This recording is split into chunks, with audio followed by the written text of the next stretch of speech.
চাঁদপুর ৫ আসনে বিএনপির মনোনয়ন প্রত্যাশী জেলা বিএনপির সদস্য ব্যারিস্টার মোহাম্মদ কামাল উদ্দিন বলেছেন, নির্বাচন বানচাল করার জন্য একটি মহল ষড়যন্ত্র করে যাচ্ছে।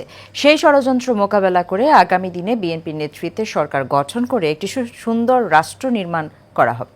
আজ চাঁদপুরের শাহরাস্তিতে জুলাই গণঅভ্যুত্থান দিবস উপলক্ষে উপজেলা বিএনপির উদ্যোগে বিজয় র্যালি ও সমাবেশে প্রধান অতিথির বক্তব্যে তিনি এসব কথা বলেন। মোহাম্মদ জামাল হোসেনের তথ্য ছবিতে আরও জানাচ্ছেন শেখ ফাহিম।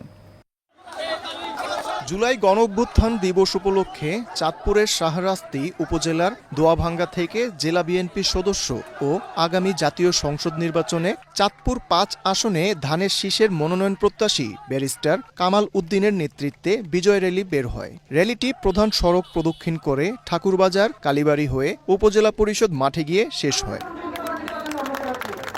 পরে সংক্ষিপ্ত সমাবেশে ব্যারিস্টার মোহাম্মদ কামাল উদ্দিন বলেন, নির্বাচন বানচাল করার জন্য একটি মহল ষড়যন্ত্র করে যাচ্ছে। সেই ষড়যন্ত্র প্রতিহত করতে সবাইকে ঐক্যবদ্ধ থাকার আহ্বান জানান তিনি।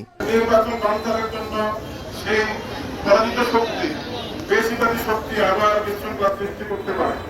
আপনাদের সকলকে সে বিষয়ে সজাগ থাকতে হবে।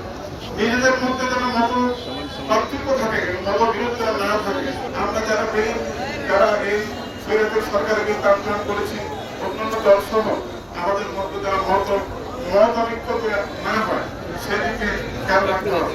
পৌর বিএনপির সভাপতি আবুল খায়েরের সভাপতিত্বে ও পৌর বিএনপির সাধারণ সম্পাদক ফারুক হোসেন মিয়াজির সঞ্চালনায় অনুষ্ঠানে আরও বক্তব্য রাখেন পৌর বিএনপির সহসভাপতি মনিরুজ্জামান, উপজেলা বিএনপির সাবেক সাংগঠনিক সম্পাদক তোফাইল আহমেদ সোহেল, পৌর যুবদলের সদস্য সচিব আব্দুল কাইয়ুম রিপন, সাবেক উপজেলা ছাত্রদলের সদস্য সচিব মনির হোসেন বেপারী সহ আরও অনেকে।